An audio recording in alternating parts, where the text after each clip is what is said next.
The one and only Botticelli. Botticelli and Raphael, shirts and trousers.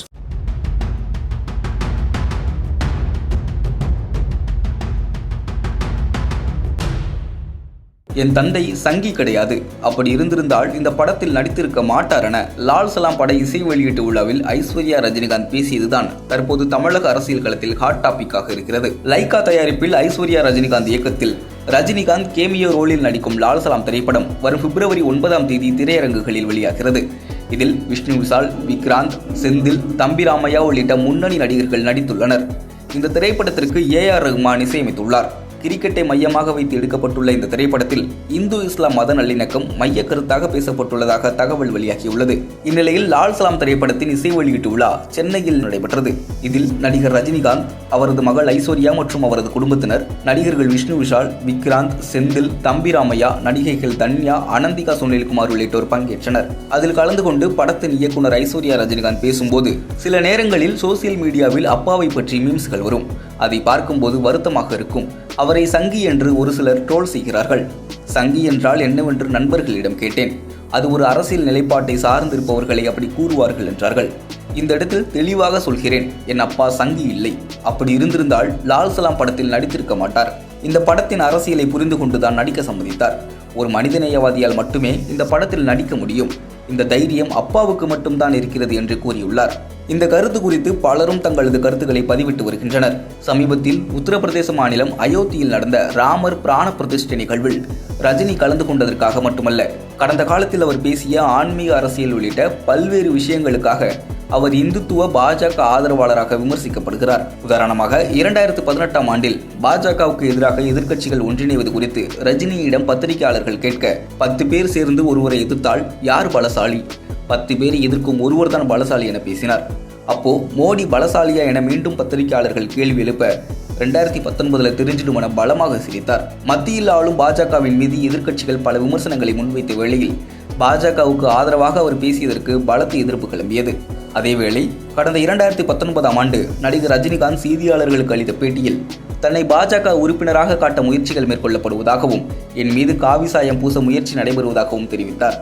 தொடர்ந்து பேசுகையில், திருவள்ளுவரை போல் எனக்கும் காவி சாயம் பூச முயற்சி நடப்பதாகவும், ஆனால் அந்த காவி சாயத்திற்கு திருவள்ளுவரும் நானும் மாட்ட மாட்டோம் என்றும் தப்பித்து விடுவோம் என்றும் தெரிவித்திருந்தார். மேலும் பாஜக தனது ட்விட்டர் பக்கத்தில் திருவள்ளுவருக்கு காவி உடை அணிவித்தது குறித்து அவர் பேசிய போது, இது அவர்களது தனிப்பட்ட விருப்பம் என தெரிவித்து, மக்கள் பிரச்சனைகள் ஏராளமாக உள்ள போது அதை விட்டுவிட்டு இந்த விவகாரத்தை இவ்வளவு பெரிய சர்ச்சையாக்கியது அற்பத்தனமானது என குறிப்பிட்டார். மேலும் வள்ளுவர் நாத்திகர் அல்ல, ஆத்திகர், கடவுள் நம்பிக்கையில் இருந்தவர் என்றும் கூறியிருந்தார். அதேவேளையில் இந்த விவகாரங்கள் குறித்து செய்தியாளர்களிடம் பேசிய நாம் தமிழர் கட்சியின் ஒருங்கிணைப்பாளர் சீமான், சினிமாவில் சூப்பர் ஸ்டாராக வலம் வரும் நடிகர் ரஜினிகாந்த் அவர்களை பெருமைப்படுத்தும் விதமாக அவருக்கு பாஜக தலைமையிலான மத்திய அரசு ஐக்கன் ஆஃப் கோல்டன் ஜூபிலி என்ற பெயரில் வாழ்நாள் சாதனையாளர் விருது அறிவித்தது என்றும், அதேவேளையில் அவரை விட அதிகம் சாதித்த இளையராஜா, பாரதி ராஜா மற்றும் கமல்ஹாசன் போன்றோர் திரையுலகில் இருக்கிறார்கள் என்றும் தெரிவித்திருந்தார்.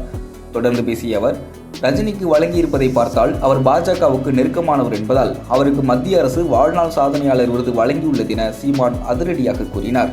அடுத்து ரஜினிகாந்த் வெளியிட்ட பாபா படம் ரீரிலீஸ் செய்யப்பட்ட நிலையில் அவர் இசையமைப்பாளர் AR ரஹ்மானுடன் சேர்ந்து தர்காவுக்கு காவி உடை அணிந்து சென்றார். இதனைத் தொடர்ந்து கடந்த 2019 ஆண்டு என் மீது காவி சாயம் பூச முடியாது என ரஜினி பேசிய பழைய வீடியோவை நெட்டிசன்கள் அதிக அளவில் பகிர்ந்தனர். அதேபோல மத்திய அரசு கொண்டு வந்த CAAவுக்கு போராட்டம் நடைபெற்றுக் கொண்டிருந்த காலகட்டத்தில் சென்னை போயஸ் தோட்டத்தில் உள்ள தனது இல்லத்தில் பத்திரிகையாளர்களை சந்தித்தார் நடிகர் ரஜினிகாந்த். அப்போது இஸ்லாமியர்களுக்காக குரல் கொடுப்பேன் என்று கூறினீர்களே, இதுவரை உங்கள் குரல் ஒலிக்கவே இல்லையே என்ற கேள்விக்கு பதிலளித்தவர், CAA சட்டத்தால் இஸ்லாமியர்கள் பாதிக்கப்பட்டால் அவர்களுக்காக நான் முதல் ஆளாக நிற்பேன். CAA சட்டத்தால் என்று குறிப்பிட்டிருந்தேன் சரியா? டெல்லியில் நடந்த போராட்டங்கள் எல்லாம் மத்திய உளவுத்துறையின் தோல்வியை காட்டுகிறது. இதற்காக நான் மத்திய அரசை கடுமையாக கண்டிக்கிறேன் என்றார். டெல்லி கலவரத்தில் 20க்கும் மேற்பட்டவர்கள் உயிரிழந்துள்ளனர். இது உள்துறை அமைச்சகத்தின் தோல்வி என்கிறீர்களா என்ற கேள்விக்கு பதிலளித்தவர், உளவுத்துறை தோல்வி என்பது உள்துறை அமைச்சகத்தின் தோல்வியே. உளவுத்துறை அதிகாரிகள் இதற்கு பதிலளிக்க வேண்டும் என்றார். மேலும் பேசியவர், மதத்தை வைத்து அரசியல் செய்வதை வன்மையாக கண்டிக்கிறேன். இதை மத்திய அரசு இரும்பு கரம் கொண்டு அடக்க வேண்டும். இல்லை என்றால் எதிர்காலத்தில் இது மிகப்பெரிய பிரச்சனையாக இருக்கும். CAA 2 அவைகளிலும் ஒப்புதல் பெற்று குடியரசுத் தலைவர் ஒப்புதலின் பேரில் உச்சநீதிமன்றத்திற்கு சென்று சட்டமாக வந்துவிட்டது. இந்த சட்டத்தை மத்திய அரசு திரும்ப பெறும் என்ற நம்பிக்கை எனக்கு இல்லை. இவர்கள் என்ன போராட்டம் செய்தாலும் பிரயோஜனப்படாது என்பது என் கருத்து. மத்திய மாநில அரசு இந்த விவகாரத்தை திறம்பட கையாள வேண்டும். உடனே நான் பாஜகவின் ஊதுகுழல், பாஜக எனக்கு பின்னால் இருப்பதாக கூறுகிறார்கள். அதிலும் சில மூத்த பத்திரிகையாளர், மூத்த அரசியல் விமர்சகர்கள் இதுபோல கூறுவதுதான் எனக்கு வேதனையாக இருக்கிறது. என்ன உண்மையோ அதைத்தான் நான் சொல்கிறேன் என்றார். ஆனாலும் ரஜினியின் இந்த கருத்துக்கு பலத்த எதிர்ப்பு கிளம்பியது. அதேபோல கடந்த டிசம்பர் 2020 ஆண்டில் அரசியலுக்கு வருவது குறித்த தனது நிலைப்பாட்டை விரைவில் தெரிவிப்பேன் என்று மனம் திறந்த ரஜினிகாந்த் ஜனவரியில் கட்சி ஆரம்பிக்கிறேன் என்பதை அதிகாரப்பூர்வமாக அறிவித்தார். ரஜினியின் இந்த அறிவிப்பு தேசிய அளவில் பரபரப்பை ஏற்படுத்தியது. மேலும் கட்சி துவக்க இருப்பதை அறிவித்த கையோடு ஆன்மீக அரசியலை முன்னெடுக்கப் போவதாக பேசியவர் தனது ரசிகர் மக்கள் மன்றத்தின் தலைமை ஒருங்கிணைப்பாளராக பாஜகவை சேர்ந்த அர்ஜுன் மூர்த்தி என்பவரை நியமித்தார். கொங்கு மண்டலத்தைச் சேர்ந்த அர்ஜுனமூர்த்தி நீண்ட காலமாக முரசொலி மாறனின் அரசியல் ஆலோசகராக இருந்தவர். முரசொலி மாறனின் மறைவுக்கு பின்னர் திமுகவில் இருந்து விலகியவர் தன்னை பாஜகவில் இணைத்துக் கொண்டார்.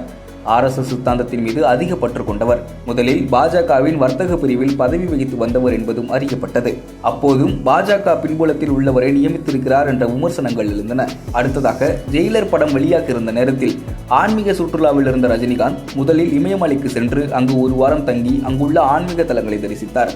அதை முடித்துக்கொண்டு சென்னை திரும்புவார் என எதிர்பார்க்கப்பட்ட நிலையில் திடீரென ஜார்க்கண்ட் சென்ற ரஜினிகாந்த் அங்கு தனது ஆன்மீக பயணத்தை தொடர்ந்தார். இதனிடையே ஜார்க்கண்ட் மாநில ஆளுநராக இருக்கும் தமிழகத்தைச் சேர்ந்த CP ராதாகிருஷ்ணனை சந்தித்தார். ஜார்க்கண்ட் சுற்றுப்பயணத்தை முடித்துக்கொண்டு உத்தரப்பிரதேசம் சென்ற ரஜினிகாந்த் ஊபி முதல்வரை நேரில் சந்தித்து அவரது காலில் விழுந்து ஆசீர்வாதம் வாங்கிய அந்த நிகழ்வை தமிழகத்தின் மானத்தை ரஜினிகாந்த் அடமானம் வைத்து விட்டதாக பலரும் சரமாரியாக சாடி வந்தனர். சில ரஜினி ரசிகர்களும் இந்த செயலுக்கு அப்போது கண்டனம் தெரிவித்திருந்தனர். காலா படத்தில் ஒரு சிறுமி வந்து தன் காலில் விழ வரும்போது அதெல்லாம் வேண்டாம் என தடுத்து பஞ்ச் டயலாக் பேசிய ரஜினி தற்போது ரியல் லைஃபில் இப்படி செய்து விட்டார் என்று சுட்டிக்காட்டி நெட்டிசன்கள் சிலர் ரஜினிகாந்தை வறுத்தெடுத்தனர். ஒரு சிலரோ நல்ல வேளை ஜெயிலர் படம் ரிலீஸ் ஆகும் முன்பு ரஜினி இப்படி செய்யவில்லை, செஞ்சிருந்தா ஜெயிலரை செஞ்சிருப்பாங்க என்றும் கிண்டல் அடித்து வந்தனர்.